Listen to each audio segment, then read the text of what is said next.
Cristo está en vosotros y por eso os amamos como a hermanos. La gran mayoría de los valdenses aprobó las conclusiones de los enviados, pero algunos hicieron reservas. Entonces se decidió convocar un sínodo general para tratar el asunto a fondo, invitando a algunos teólogos reformados de Suiza a tomar parte en él. Sínodo de Chanforan. A esta grande reunión asistieron, además de los barbas o pastores en su totalidad, tan gran número de fieles, aun de muy lejos, que la imponente asamblea tuvo que reunirse al aire libre a la sombra de magníficos castaños.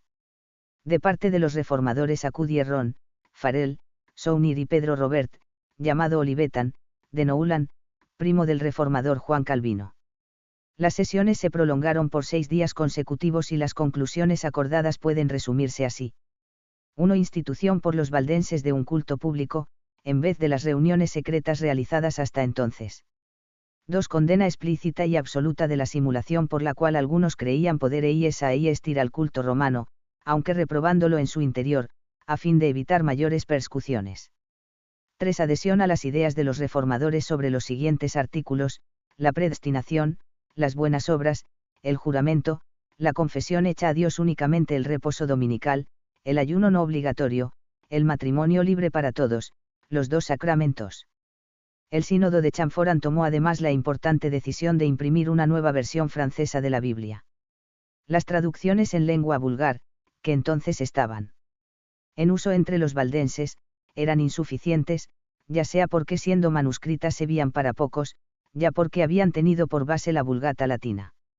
Farel y Sounir persuadieron a los barbas de que en lo sucesivo les era indispensable tener una Biblia revisada según los textos hebreo y griego, y en el acto contrajeron un compromiso: hacer una revisión de la reciente traducción francesa de la Febra de Etaples.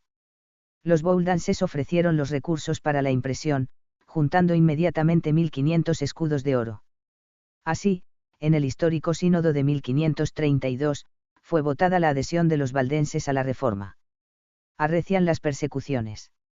Empero la situación empeora en toda Francia en contra de la reforma, especialmente después de la lamentable provocación suscitada por un imprudente al poner un cartel favorable al protestantismo en la puerta de la cámara de Francisco y en Blois.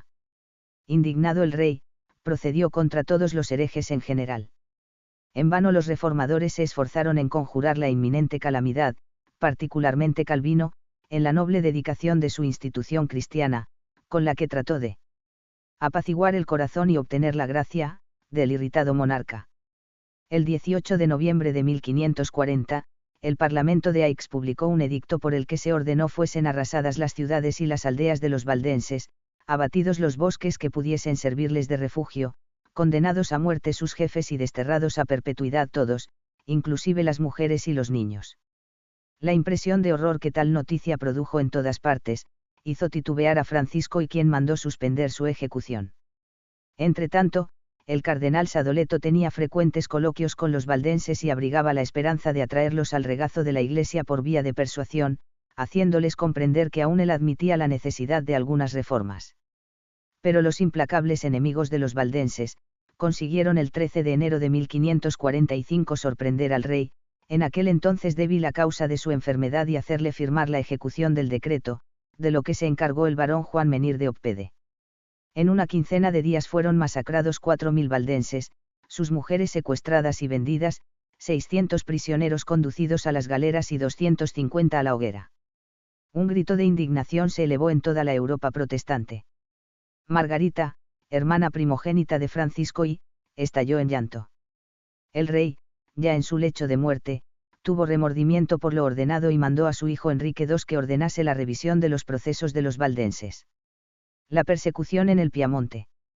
Si de Provenza pasamos al Delfinado y al Piamonte, encontramos no tanto matanzas en masa, sino una serie ininterrumpida de mártires. Entre ellos está el pastor Martín Bounin y Esteban Bram, quien declaró a sus jueces: ¿qué queréis hacer de mí? Condenarme a muerte. Os engañáis, me dais la vida. En 1556 los valdenses enviaron un mensaje al Parlamento de Turín que decía: si toleráis a los hebreos y los sarracenos, que son los enemigos del nombre de Cristo, dejadnos vivir en paz en nuestros montes, tanto más que debéis convenir en que adoramos a Dios y creemos en el Redentor. Eso no viene al caso, les dijeron, os ordenamos que entreguéis a vuestros ministros y maestros. Ellos rehusaron enérgicamente tal condición. El mártir más ilustre de este periodo fue Godofredo Baraglia, un fraile capuchino a quien por su elocuencia se le confió la misión de predicar en toda Italia contra las herejías de los protestantes.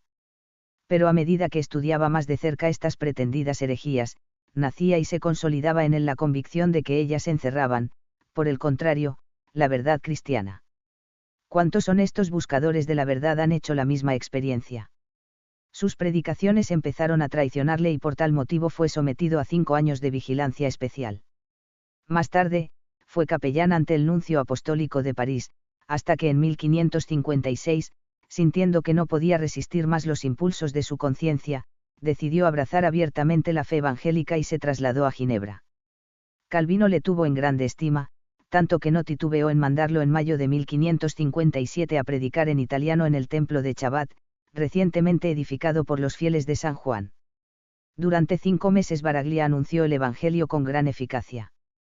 Pero, desgraciadamente, un día de noviembre de ese mismo año cuando volvía de Basbusca su pueblo nativo, donde había sido invitado para exponer las doctrinas de la Reforma, fue arrestado.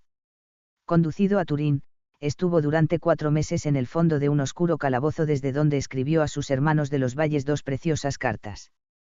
Fui llevado, dice, a un antro subterráneo y encerrado allí, arrojados los pies en cadenas de 60 libras, y a causa de la humedad pronto se me hinchó la cabeza. Pero Dios, Padre de misericordia, no se alejó de mí.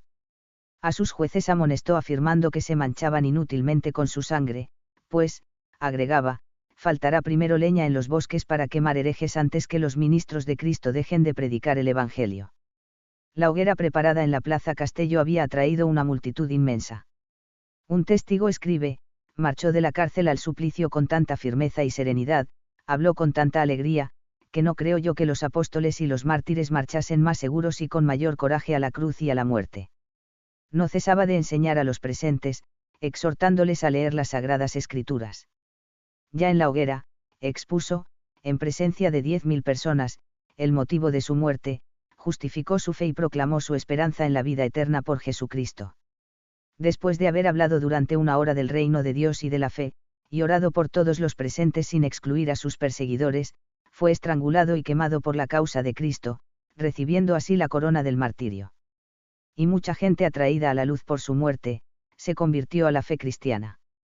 Era el 29 de marzo de 1558. Otro heroico mártir valdense fue Juan Luis Pascal, quien escribía desde la prisión inquisitorial de Cosense. Si alguno no se siente con fuerzas para morir por Jesucristo y ha de ser vencido combatiendo, busque la victoria huyendo, el huir os es lícito, pero doblar las rodillas ante los ídolos, nunca jamás. Cuanto más cerca entreveo la hora de ser sacrificado a mi Señor Jesús, tanto más rebosa mi corazón de gozo y de alegría. A Dios os recomiendo, rogándoos no pongáis vuestra felicidad en las cosas de la tierra, sino por el contrario viváis de modo tal que pronto podamos volver a vernos en el cielo. A su prometida escribió, no os aflijáis por mi prematura partida, sino alegraos por la esperanza cierta de alcanzar el cielo donde yo os voy a esperar. Por lo demás, Jesucristo será vuestro querido y bondadoso esposo, el que os proveerá de todo lo que os será necesario, pues no abandona a ninguno de los que en él confían. En la cárcel de Tour de Nona, recibió la visita de su hermano Bartolomé, como buen católico y hermano suyo, no escatimó súplicas y lágrimas para conmoverlo y así el mártir tuvo que apurar el dolor de resistir no solo a sus implacables jueces, sino también a su amante hermano y el recuerdo de su madre. Esta había muerto pero su germano le ocultó la noticia para hacerle creer que ella se desesperaba por no verle regresar, por lo cual se contristó mucho, dice un cronista, pero se mantuvo inconmovible. Por fin el hermano le confesó la verdad, pero conjurándole a retractarse y ofreciéndole la mitad de sus bienes. A este ofrecimiento, el prisionero se enterneció y lloró, escribe el propio hermano a su hijo Carlos, viéndome, según decía él, tan aferrado a la tierra y sin preocupación ninguna por el sí ahí. El 16 de septiembre, Pascal fue llevado a la hoguera, que se levantaba en la plaza del Puente de Roma, frente al castillo de Sant'Angelo. Se dirigió a ella con paso firme y comenzó a hablar al pueblo explicando que no era reo de ningún delito, sino que sufría el suplicio porque defendía la verdadera doctrina de aquel de quien, el Papa no es vicario, sino más bien el peor enemigo. Entonces se dio orden al verdugo de apresurarse para que esa importuna voz callara, y el mártir pereció en las llamas, allá en la ribera del Tíber, como Arnaldo de Brescia. La cruzada de exterminio. Cerca de 2 meses después del martirio de Pascal, el inquisidor Valerio Malvicino llegó a Costenza el 13 de noviembre y pasó el invierno visitando a los colonos de San Sisto y La Guardia, tentando inútilmente de convertirlos. En los primeros meses de 1561 consideró necesario apelar a la violencia. Más de 60 personas fueron desplomadas desde lo alto de las torres, otras fueron embetunadas con pez o untadas con trementina y luego quemadas a fuego lento, renovándose el espectáculo de las atrocidades del tiempo de Nerón. Muchas mujeres de San Sisto, arrastradas a Costenza, estuvieron atadas, tanto tiempo y con tanta fuerza, que las sogas penetrando en las carnes les produjeron heridas sanguinolentas en las que los gusanos se multiplicaban, aumentando el espasmo. Algunas de ellas fueron despedazadas, otras quemadas, otras que habían abjurado, eran despedidas, entre desprecios, con el hábito amarillo que llevaba una cruz roja delante y otra detrás. La espantosa matanza que tuvo lugar en Mantoultou el día 11 de junio, está descrita del siguiente modo por un testigo ocular católico: hoy, a primera hora se reanudó el horrendo juicio de estos luteranos, que solo pensarlo horroriza. Estaban todos encerrados en una cárcel, venía el verdugo, los tomaba uno por uno, les ataba una venda delante de los ojos y luego los llevaba a un sitio espacioso poco distante de la casa, los hacía arrodillarse y con un cuchillo les cortaba la garganta y los dejaba así, luego tomaba esa venda ensangrentada y con el cuchillo humeando volvía a buscar otros y hacía lo mismo. Siguió de esta manera hasta el número de 88. Ya están aquí los carros y todos serán descuartizados y esparcidos de trecho en trecho a todo lo largo del camino hasta los confines de Calabria. En 11 días se han ejecutado 2.000 personas y están prisioneros 1.600 condenados. Las Pascuas Piamontesas. El 18 de abril de 1655 era Domingo de Ramos. La soldadesca de Pianezza saludó la Semana Santa con el grito de «¡Viva la Santa Iglesia Romana!». ¡Ay de los barbetos! Habíanse armado precipitadamente los valdenses bajo la dirección del capitán Bartolomé Yeye, rechazando en varias escaramuzas los primeros asaltos, pero Pianezza, pretendiendo parlamentar, engañó a los pobres montañeses, y a pesar de las sabias advertencias de Juan Leí se les persuadió a que dejaran alojar en sus casas las tropas duqueils por algunos días.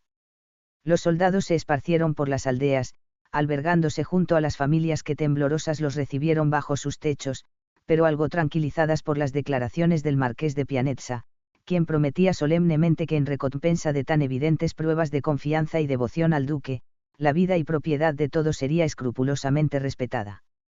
Qué despertar espantoso fue el 24 de abril. Era la víspera de Pascua. Poco antes que aclarase el alba, una gran fogata encendida sobre las ruinas del fuerte de Torres, dio la señal convenida para el horrendo estrago que con justicia fue llamado, la San Bartolomé Valdense. Hombres inermes mutilados, despellejados, descuartizados, enfermos y ancianos duramente martirizados, criaturas arrancadas de los brazos maternos y estrelladas contra las rocas, jovencitas y mujeres ultrajadas y luego despeñadas por la soldadesca en los precipicios, cuando no decapitadas o ahorcadas a lo largo del camino o enterradas vivas.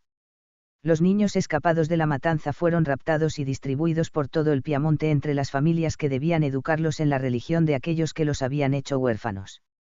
El moderador Juan Leger había podido retirarse a tiempo con los fugitivos del valle de Angroña, a la ribera izquierda del Cruson, en Francia. Fue a París para denunciar a Europa entera las infamias que se estaban cometiendo contra el reducido pueblo bouldanse. El 1 de mayo lanzó un manifiesto a las naciones protestantes suscitando una potente oleada de indignación y de solidaridad para con las víctimas.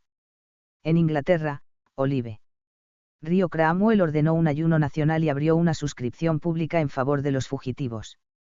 Milton, el célebre autor del Paraíso Perdido, compuso un famoso soneto que produjo una sensación extraordinaria, el cual comienza así: Venga, Señor, la muerte de tus santos, cuyos fríos huesos blanquean la alpina cuesta son de aquellos que guardaron tu fe invicta.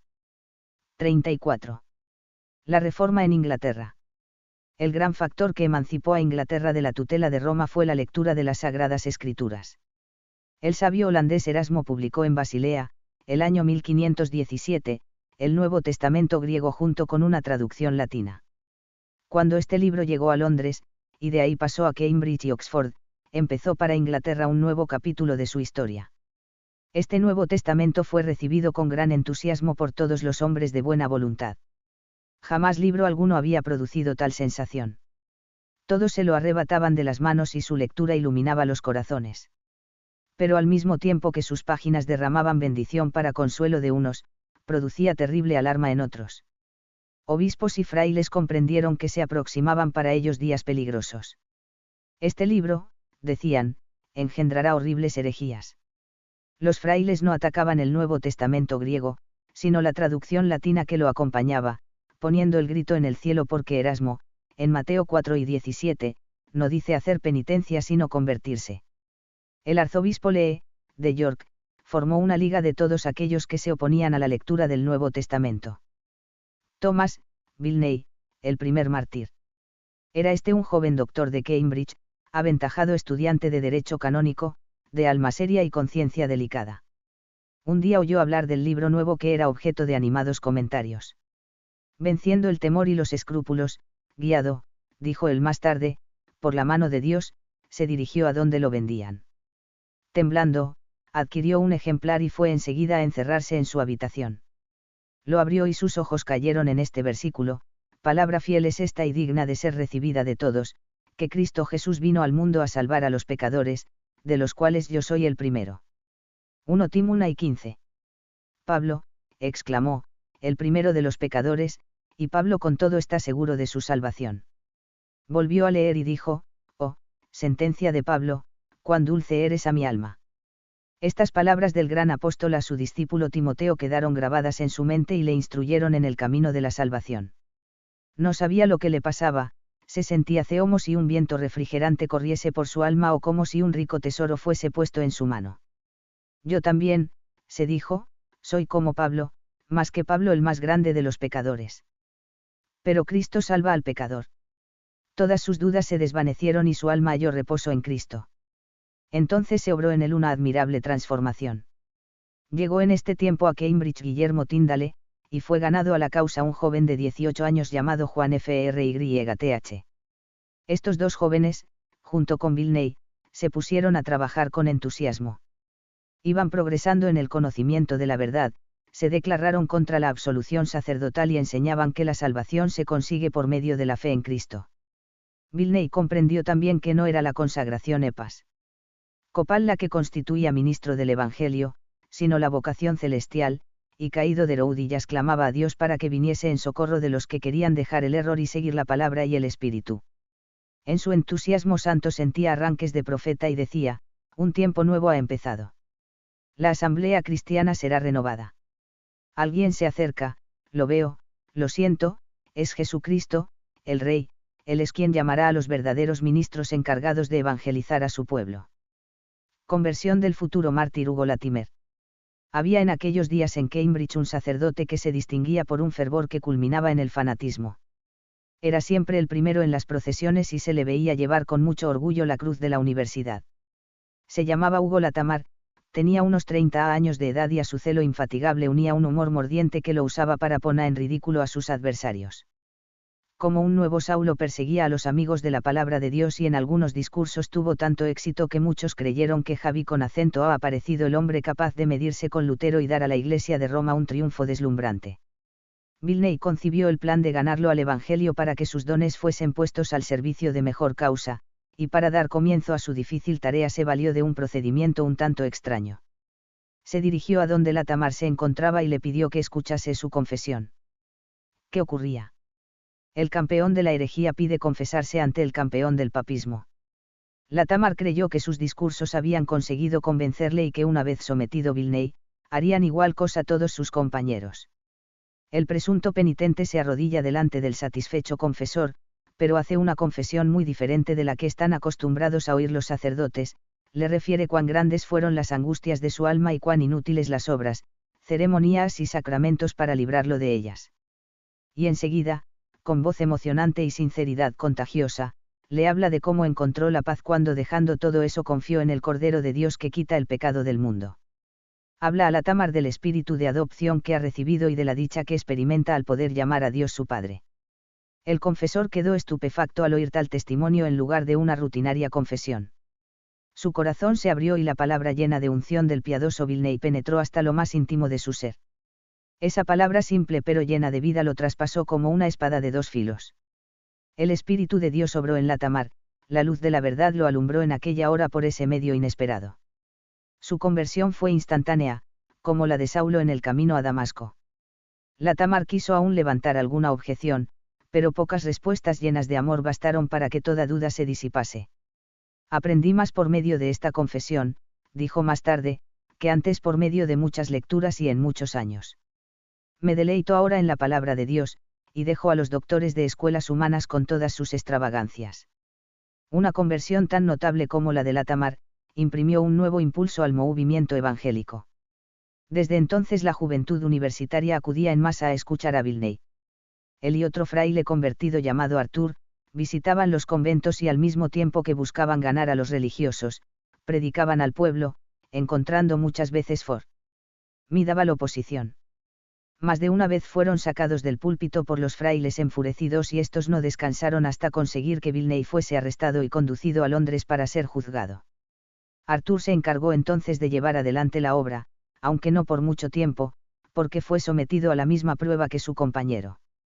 El 27 de noviembre de 1527, el cardenal Wolsey y un gran número de obispos y teólogos se reunían en Westminster para juzgar a los dos acusados. Después de abrir el aceto, el cardenal se retiró diciendo que asuntos de Estado reclamaban su presencia en otro lugar, indicando antes que debería conseguirse que los acusados abjurasen de sus errores y que si no lo hacían, fuesen entregados al poder secular. La retractación o la muerte, tal era la orden que recibía el obispo que debía continuar presidiendo el juicio. Desfallecimiento de Vilney.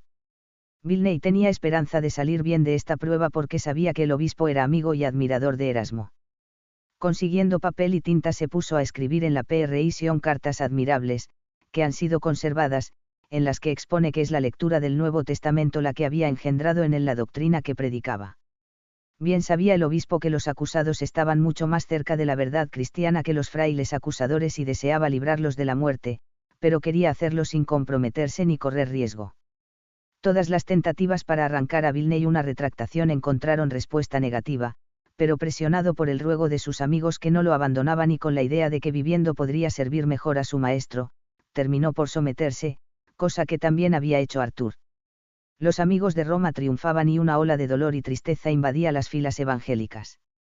Llegado el domingo, pusieron a Vilney al frente de una procesión, y el discípulo caído, con la cabeza cubierta y la mirada al suelo, marchaba con paso lento hacia la cruz de San Pablo, cargando sobre sus espaldas un lío de leña con la cual iba diciendo: «Yo soy un hereje que merezco ser quemado». Los verdugos se complacen en humillar a sus víctimas hasta el último grado. Una vez que llegaron al sitio señalado se oficiaron los ritos establecidos para estos casos de abjuración. Un predicador habló sobre la penitencia que tenía que hacer el reo y terminado el acto, le condujeron de nuevo a su prisión. Con su caída se había librado de la muerte, pero no de la cárcel. Su victoria. Empezó para el desdichado apóstata un tiempo terrible en la soledad del calabozo, el cual se le semejaba a un horno de fuego devorador. En el silencio de la noche, creía estar escuchando palabras de reproche y acusación. Las sombras fatídicas de Caín y de Judas le rodeaban, y los remordimientos de conciencia no le permitían un instante de paz. Vuelto en sí se había dado cuenta de su falta y se avergonzaba de sí mismo. Puesto en libertad volvió a Cambridge, donde los remordimientos más agudos continuaron persiguiéndole. Pero Cristo con una mirada lo restauró como en otro tiempo a San Pedro. Se levantó como uno que resucita de entre los muertos, dijo Latamar. Una noche del año 1531 se puso en marcha y al llegar a Norfolk, empezó a predicar privadamente en las casas de unos antiguos discípulos, para quienes con su cobarde conducta había sido causa de tropiezo. Consideraba que su primer deber era confirmarlos en la fe. Una vez que consiguió restaurarlos se puso a predicar abiertamente en los campos que rodeaban la ciudad. Prosiguió a Norwich, donde continuó activamente su ministerio, exhortando a los creyentes a no recibir nunca el consejo de amigos mundeínas como él había hecho. Pronto los frailes tuvieron conocimiento de sus actividades, lo denunciaron y fue arrestado. Frente a sus jueces y acusadores, mostró una firmeza inquebrantable, confesó resueltamente su fe y negándose a abjurar, fue condenado a morir en la hoguera. La ceremonia de la degradación se cumplió con mucho aparato. La noche antes de su ejecución cenó en la prisión con sus amigos y hablaba con toda calma sobre su próxima muerte, repitiendo jubiloso este texto de Isaías: cuando pasares por el fuego no te quemarás, ni la llama arderá en ti. A la mañana siguiente, sábado, los oficiales seguidos de una guardia armada se presentaron en la prisión. Bilney apareció acompañado del Dr. Warner, vicario de Winterton, uno de sus viejos amigos a quien pidió que estuviese a su lado en sus últimos momentos. Seguidos de una multitud de espectadores se dirigieron al lugar de la ejecución, sitio donde muchos loyardos habían sufrido el martirio confesando su fe en Cristo. Como todavía no habían terminado de preparar la hoguera, Bilney dirigió la palabra al gentío, exhortándoles a confiar en Cristo. Cuando llegó la hora de morir se acercó resueltamente al poste en que tenía que ser atado y quemado y lo besó. Se puso de rodillas y oró con gran fervor, terminando con estas palabras de los Salmos: «Oh Dios, escucha mi oración, está atento a mis súplicas». 3 veces repitió con acento solemne el otro versículo: «Y no entres en juicio con tu siervo, porque ante tus ojos ninguna carne se justificará». Terminó con este otro versículo de los Salmos: «Mi alma tiene sed de ti». Entonces fue atado al poste con una cadena. Con palabras entrecortadas por la emoción, el Dr. Warner se despidió de su amigo, a quien hizo esta última recomendación: «Apacienta la grey, apacienta la grey». El mártir se dirigió a la gente rogándoles que no buscasen vengar su muerte castigando a los frailes que eran los causantes de ella. La antorcha fue arrimada a la leña y las llamas envolvieron el cuerpo de Bilney, a quien se le oyó pronunciar estas últimas palabras: «Jesús, creo». Así murió el primer mártir de la Reforma en Inglaterra. Murió por predicar la fe del Nuevo Testamento y sostener que solo Dios tiene que ser adorado, y que hay un solo Salvador, el cual es Jesucristo, y que el perdón es un don gratuito que se obtiene por medio de la fe y no de las obras. Guillermo Tyndale, traductor de la Biblia inglesa. Oxford, donde Erasmo tenía tantos amigos, fue la ciudad inglesa donde el Nuevo Testamento tuvo mejor acogida. El joven estudiante Guillermo Tyndale, atraído por el estudio de las letras, leyó este libro que tanto interés despertaba en la cristiandad. Al principio le interesaba solo su valor filológico, pero no tardó en interesarse en lo que tiene de más precioso. Cuanto más lo leía, más sentía los saludables efectos de esta palabra llena de virtud divina. Había encontrado un maestro en quien no había pensado. Estas páginas que tiene ahora en las manos le hablan de Dios, de Cristo, de la regeneración, en un tono muy superior y diferente del de los doctores eclesiásticos. Esto ocurría en 1517, el mismo año en que Lutero clavaba sus tesis en las puertas de la iglesia de Wittenberg. Alemania e Inglaterra empezaban al mismo tiempo la lucha por la Reforma. Tyndale, perseguido por los frailes, salió de Oxford y se dirigió a Cambridge, donde se unió a los que en esta ciudad amaban la palabra de Dios. Poco tiempo después dirigió sus pasos hacia el valle donde estaba su casa paterna, para hacerse cargo de la educación de los hijos de un hombre encumbrado llamado Sir John Walls, señor de la comarca. En dicha casa se celebraban frecuentes tertulias a las que concurrían los vecinos más caracterizados, quienes eran agasajados por Lady Walls, mujer de gran cultura. Tyndale fue introducido a este círculo y como las conversaciones giraban a menudo sobre los asuntos religiosos que se discutían en toda la cristiandad, él tomaba buena parte haciendo hablar a su Nuevo Testamento que siempre llevaba consigo. Los frailes empezaron a impacientarse al ver que el preceptor de la familia sacaba constantemente a relucir el librito peligroso. Uno de ellos se lo reprochó un día diciendo: «La palabra de Dios no la comprendemos nosotros, ¿cómo puede comprenderla el pueblo?». «Vosotros no la comprendéis», replicó Tyndale, «porque buscáis en ella solamente apoyo para cuestiones necias, como si leyeseis libros de caballería andante. Las escrituras son un hilo conductor que hay que seguir sin desviarse, hasta llegar a Cristo». Los domingos, Tyndale acostumbraba predicar en una iglesia situada entre grandes árboles. Sir y Lady Walls ocupaban los asientos señoriales, como era costumbre, y los vecinos llenaban el modesto recinto. Exponía las escrituras con tanta unción que sus oyentes creían estar escuchando al mismo San Juan, dice un cronista de aquella época. Los curas se enardecían y no pudiendo soportar la popularidad que ganaba el preceptor, hicieron llegar sus protestas a Sir y Lady Walls. Estos le aconsejaron ser más prudente en sus sermones para no llenarse de enemigos, pero él se limitó a contestar: «¿Qué puedo hacer yo? No soy yo quien digo estas cosas, es San Pedro, San Pablo, el mismo Señor, quienes las dicen, y mostraba el Nuevo Testamento. La capilla resultaba pequeña para satisfacer las aspiraciones misioneras del joven precepte. Empezó a visitar otros lugares. En Bristol, celebraba reuniones en un prado. Pero los monjes seguían sus pisadas y destruían lo que sembraba. Cuando volvía a los lugares que había visitado, encontraba el campo arruinado por sus adversarios, quienes lo tildaban de hereje y amenazaban con la excomunión a los que se atreviesen a escucharle. ¿Cómo conseguir dar más estabilidad al trabajo? Nació entonces en él un ardiente deseo que seguramente le venía de Dios, dar al pueblo la Biblia en su propia lengua. Oh, si los cristianos tuviesen por lo menos el Nuevo Testamento en su propia lengua. Con ella podrán responder a los sofismas. Sin ella no pueden afirmarse en la verdad. La traducción de la Biblia al inglés será la obra de su vida. Su labor en el continente. Se levantó en aquel entonces una persecución eclesiástica contra algunos que amaban la palabra de Dios, y Tyndale temió que la hoguera viniese a interrumpir su trabajo. Si castigan con la muerte a otros que poseen y leen unos fragmentos de la Biblia en latín, ¿qué no harán a quien la traduce para propaganda? Se convencía con dolor de que no había un lugar en toda Inglaterra donde podría estar seguro y decidió emigrar, partiendo hacia Alemania. En Hamburgo el Evangelio se predicaba desde 1521 y un considerable número de persanas lo habían abrazado. Con estas entró pronto en relación el inglés emigrado.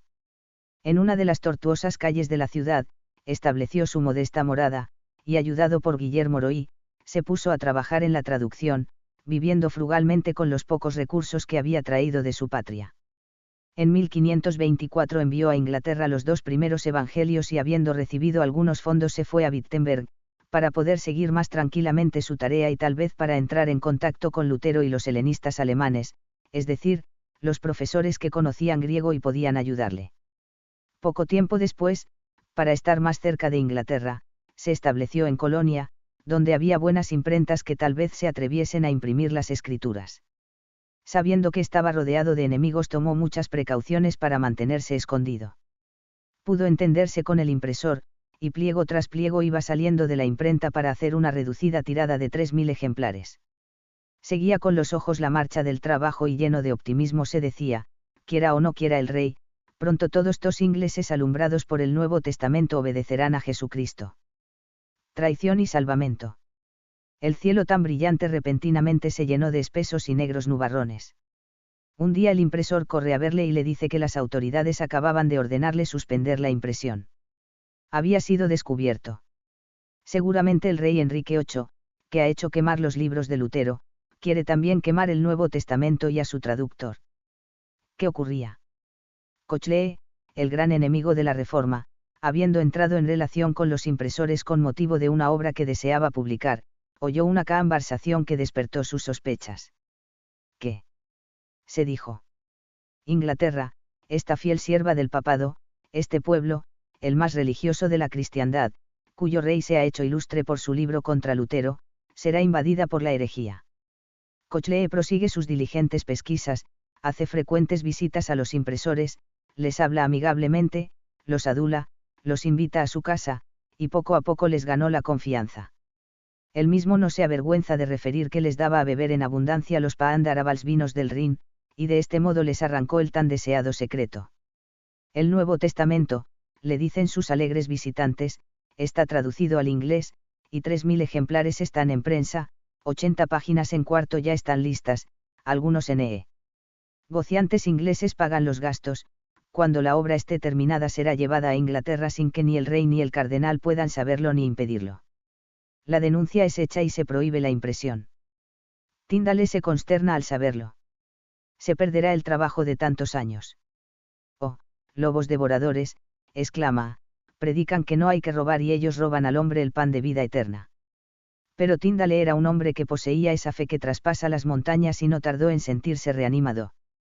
Corre a la imprenta, recoge los pliegos impresos y los manuscritos, sube a una embarcación y remonta el río llevándose la futura grandeza de Inglaterra. Cuando Cochlea y las autoridades llegaron a la imprenta se enteraron de que el hereje había huido. ¿Dónde encontrarlo? Irá, sin duda, a ponerse bajo la protección de algún príncipe luterano. Prenderle es imposible. El único recurso que queda es el de impedir que los libros lleguen a Londres. Escribe en el acto a Enrique VIII, al cardenal Wolsey y al obispo de Rochester. Dos ingleses, les dice, quieren enviar a nuestro pueblo el Nuevo Testamento en inglés. Dad órdenes a todos los puertos de Inglaterra para que no puedan introducir la más funesta de las mercaderías. Tal es el nombre que éste daba a la palabra de Dios. Mientras tanto Tíndale, con la mano puesta sobre los pliegos preciosos, remonta el río.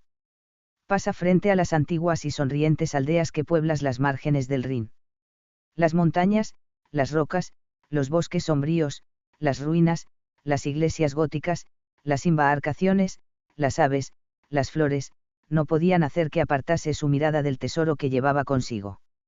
Al fin, después de un viaje de 3 o 4 días, llegó a Worms, donde 4 años antes Lutero había dado fiel testimonio de su fe, desafiando al emperador, al papa y a la muerte. Como viajero desconocido descendió del navío y puso su carga sobre la ribera. En Worms consiguió los servicios de una imprenta y se entregó de nuevo a su tarea. 2 ediciones del Nuevo Testamento estuvieron listas a fines de 1525. Llegada a Inglaterra del Nuevo Testamento. En los primeros días de 1526 los libros ya estaban embarcados, escondidos entre la mercadería de 5 negociantes establecidos en ciudades marítimas. Llegaron a su destino y fueron secretamente depositados en un sitio llamado Steelyard. Surge ahora otro problema: ¿quién se encargará de hacer que estos libros, fruto de tantos desvelos y sacrificios, lleguen a las manos del pueblo? En una calle estrecha de Londres se levanta la vieja iglesia de Todos los Santos. Era vicario de la misma un hombre sincero, de viva imaginación, tímido por naturaleza, pero lleno de un coraje santo que más tarde le llevó al martirio. Este cura se llamaba Tomás Garrett, y habiendo aceptado el Evangelio lo estaba predicando en la iglesia donde desempeñaba sus funciones. Se buscaba un sitio seguro donde guardar los ejemplares del Nuevo Testamento enviados por Tíndale, y otros libros que se introducían de Alemania. Garrett ofreció esconderlos en su casa y constituirse en guardián de tan precioso tesoro. Una vez en su poder, día y noche los leía y reunía secretamente a muchos amigos para explicarles su contenido. Procuraba sigilosamente vender algunos, y los adquirían tanto laicos como eclesiásticos, de modo que se diseminaron por la gran metrópoli y aún más allá. Deseando llevar adelante su obra se trasladó a Oxford y consiguió introducir muchos ejemplares en los círculos estudiantiles. Cuando el cardenal supo lo que estaba sucediendo, reunió a los obispos y juntos tomaron la resolución de impedir que el libro continuase circulando. Llegaron a enterarse de las actividades de Garrett y mandaron prenderle. Le buscaron en la iglesia, en todas partes, pero no aparecía. Un día, cuando estaba tranquilamente colocando libros en Oxford, llegan 2 amigos apresuradamente y le dicen: huya, huya cuanto antes, si no será llevado ante el cardenal y de ahí a la Tuara Ari. Comprendió que había llegado una hora de peligro y se dirigió sin demora a casa de Antonio de la Ver, donde tenía el depósito de sus libros y se dispuso a huir. ¿A dónde? De la Ver tenía un hermano en Dorsetshire, rector en Stabridge, que necesitaba un vicario. Convinieron en que Garrett cambiase de nombre y que fuese a llenar esa vacante, y como dicho rector era un papista fanático, los perseguidores no lo buscarían en esa parroquia. Era la única puerta de escape, y más tarde podría seguir al extranjero. Estaba en marcha, pero en el camino se puso a reflexionar, y su conciencia se rebeló ante la idea de ocultarse bajo un falso nombre y vivir a la sombra de un enemigo de la verdad, ocultando sus convicciones y practicando actos que, según la palabra de Dios, eran abominables. Se detiene. Lucha. Vence el temor a la muerte y retrocede llegando a Oxford, donde cayó en manos de sus enemigos y más tarde sufrió el martirio. Tíndale continuaba en el continente viviendo en Marburgo bajo la protección del príncipe protestante que allí gobernaba y donde tenía grandes facilidades para proseguir sus tareas de publicista, pues además de sus traducciones de la Biblia, compuso muchos escritos de controversia de un tono altamente subido, pues la actitud de la Iglesia romana le había llevado a la convicción de que ella era la Babilonia apocalíptica y la Areímera embriagada con sangre de santos. Prisión y muerte de Tíndale. En 1535 Tíndale se hallaba en Amberes, posesión española, pero oculto en casa de algunos negociantes ingleses que le prestaban ayuda. Estaba pasando los días más tranquilos de su vida cuando fue traicionado por un falso amigo y encerrado en la prisión de Bilborde, donde permaneció sufriendo durante 1 año y 135 días. El proceso que se le formó fue muy lento y todo llevado por escrito. Muchos amigos influyentes trataron de salvarlo, pero nada pudo saciar la sed de sangre de sus perseguidores. Se ha encontrado una carta escrita por Tyndale al gobernador de la Prison en el último invierno de su vida, en la cual pide que le den la ropa gruesa que le fue sustraída, y la misma contiene este párrafo: pero mayormente ruego y suplico a su clemencia que interceda ante el procurador para que tenga la bondad de permitirme mi Biblia hebrea, mi gramática hebrea y mi diccionario hebreo, para que pueda pasar el tiempo estudiando. Quien no ve en este ruego semejanza al de San Pablo cuando preso en Roma pedía el capote que había dejado en Troas y mayormente los pergaminos. 1 Segunda Timoteo, 4 y 13. La sentencia de muerte fue pronunciada el 10 de agosto de 1536 y conforme a ella, Tyndale fue estrangulado y después quemado. Su última oración fue: Señor, abre los ojos del rey de Inglaterra. Enrique VIII. Al mismo tiempo que entre la gente piadosa de Inglaterra la lectura del Nuevo Testamento iba produciendo un extraordinario movimiento espiritual, en la corte tenían lugar algunos hechos que, en la providencia de Dios, estaban destinados a contribuir a la emancipación religiosa de la nación. El fanático rey Enrique VIII había subido al trono en 1509. Sus padres le habían destinado a la carrera eclesiástica y en su juventud se dedicó con verdadero entusiasmo al estudio de la teología escolástica, siendo Tomás de Aquino su autor favorito. Desde el principio de su reinado se constituyó en un ardiente defensor del catolicismo y persiguió a los lollardos, quienes desde los días de Wycliffe, no cesaban de predicar el Evangelio por las calles, viajando por toda la isla.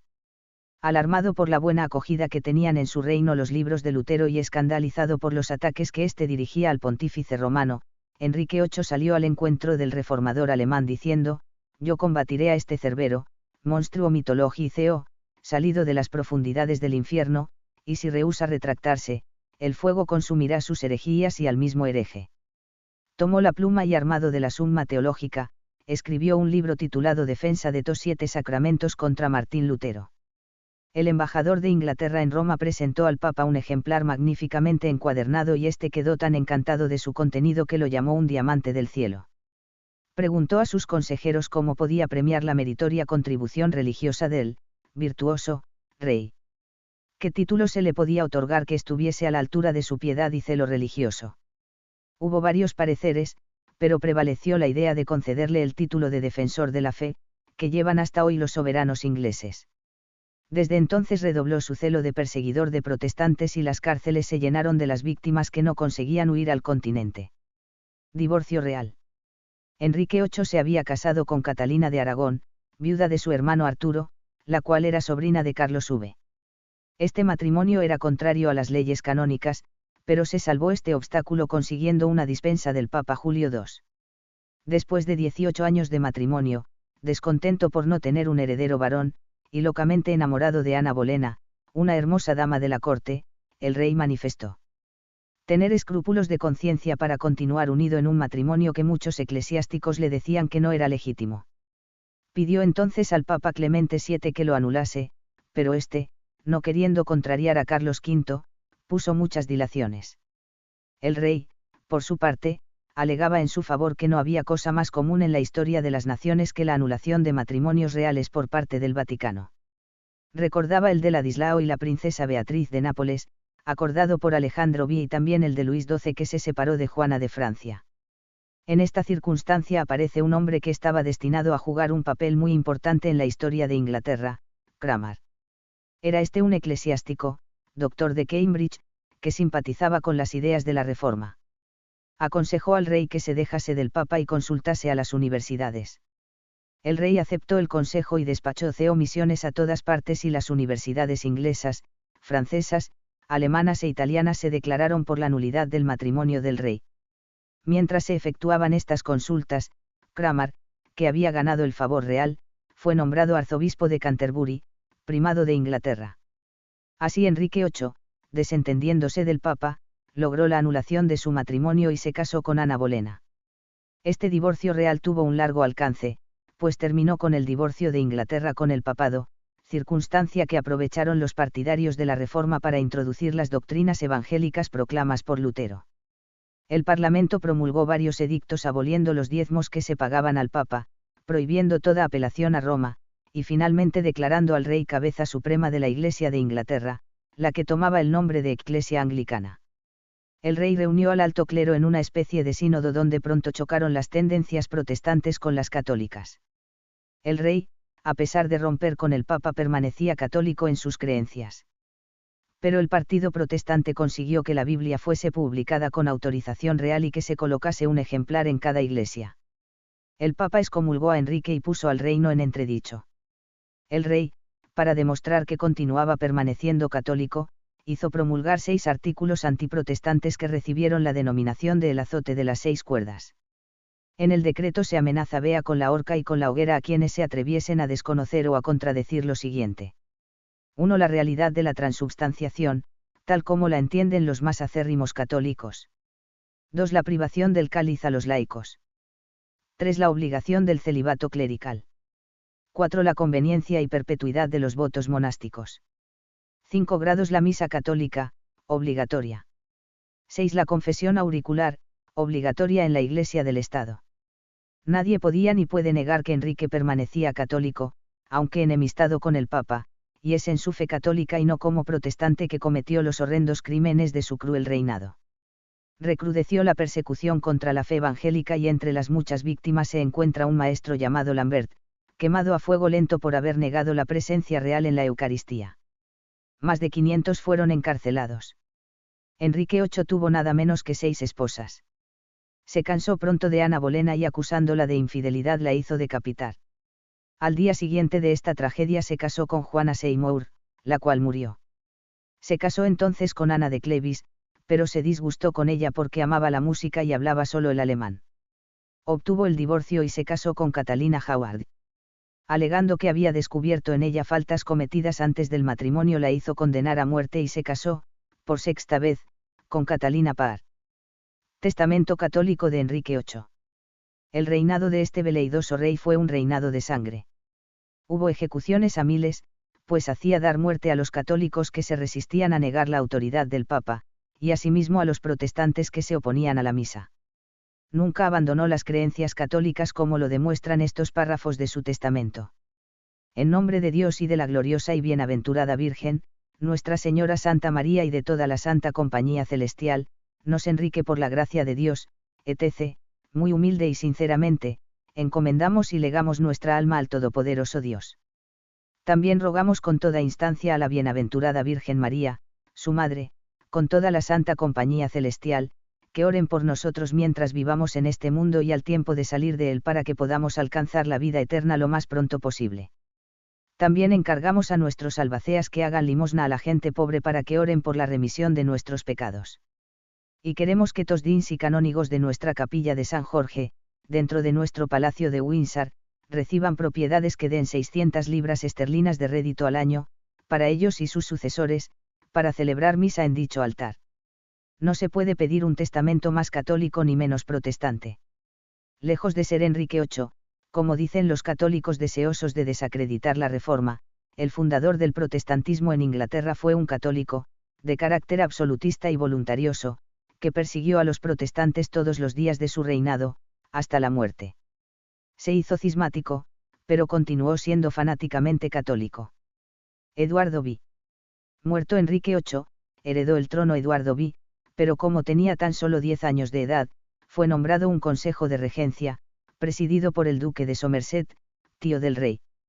Este era un hábil estadista y franco amigo de la reforma religiosa. El joven rey, que fue llamado el Josías inglés, no puso obstáculos al programa protestante de las personas que le rodeaban, de modo que el partido católico fue por completo desalojado del poder. Cranmer comprendió que había llegado la hora oportuna para introducir en la Iglesia muchas reformas saludables de carácter evangélico, y supo hacerlo con tacto y sabiduría. Fueron entonces abolidos los 6 artículos que habían sido causa de tantos encarcelamientos y muertes durante el reinado de Enrique. Los partidarios de la Reforma que estaban presos fueron puestos en libertad y muchos volvieron del destierro, entre otros Juan Knox, quien fue nombrado capellán del rey, cargo que no le agradó debido a sus tendencias presbiterianas. Cranmer eligió los predicadores más fogosos y entusiastas y los envió para enseñar al pueblo por todas las diócesis, tomó medidas para que la Biblia fuese más leída y explicada en las iglesias, abolió los ritos de la misa y las oraciones en latín, hizo que la comunión se administrase bajo las especies de pan y vino, y autorizó el matrimonio de los eclesiásticos. Se reunió un importante sínodo en 1551 y redactó 42 artículos de fe, que respondían a los principios del protestantismo, que fueron reducidos más tarde a 39, los que, con algunas modificaciones, sirven hasta hoy de norma a la Iglesia anglicana. Juana Grey, la reina mártir. El rey vivió solo hasta los 17 años, y antes de morir, influido por el duque de Northumberland, había designado a su hermana Juana Grey para sucederle en el trono, y evitar así que los católicos volviesen al poder. La nueva reina no tenía todavía 20 años y se distinguía tanto por su hermosura como por sus virtudes y cultura. Dominaba varios idiomas y leía en sus lenguas originales las obras maestras de la literatura antigua. Seguía por convicción la doctrina evangélica y mantenía correspondencia sobre temas espirituales con Zwinglio y Bullinger. Al morir Eduardo V, los partidarios de la Reforma se apresuraron a colocarla en el trono, pero la mayoría de los miembros de la nobleza, por respeto al principio hereditario tan venerado en Inglaterra, se pronunció en favor de María, hija de Catalina de Aragón, primera esposa de Enrique VIII. La infortunada reina pagó con su vida el efímero reinado que solo le duró 10 días. Fue encerrada en la Torre de Londres y terminó sus días alentada por la fe evangélica que había abrazado. Poco antes de ser decapitada envió a su hermana, la reina que decretó su muerte, un Nuevo Testamento con una dedicatoria en la que manifiesta sentimientos cristianos poco comunes. Extraemos algunas líneas de la misma. Te envío, querida hermana, un libro que aunque exteriormente no está cubierto de oro, no vale menos que todas las piedras preciosas. Contiene el mensaje bienhechor de nuestro Señor, la expresión de su suprema voluntad y de su misericordia para con nosotros, pobres pecadores. Te enseñará, si lo lees con un sincero deseo de ser salva, el camino de la vida eterna. En cuanto a mí, tengo la seguridad, al abandonar esta vida mortal, de obtener la vida eterna, que ruego a Dios te conceda también a ti. En el nombre de Dios, no te apartes jamás de la verdadera fe cristiana, ni aun por salvar tu vida, porque si tú negar esta verdad, Dios a su vez te negará. Quisiera él introducirme en su gloria, y también a ti, cuando sea su voluntad. Adiós, querida hermana. Espera en Dios. Él te ayudará. 1. Uno puede pedirse más alto y conmovedor modelo de espíritu evangélico que el poder escribir en tales términos a una rival y cruel enemiga, causante de su inminente muerte por el verdugo.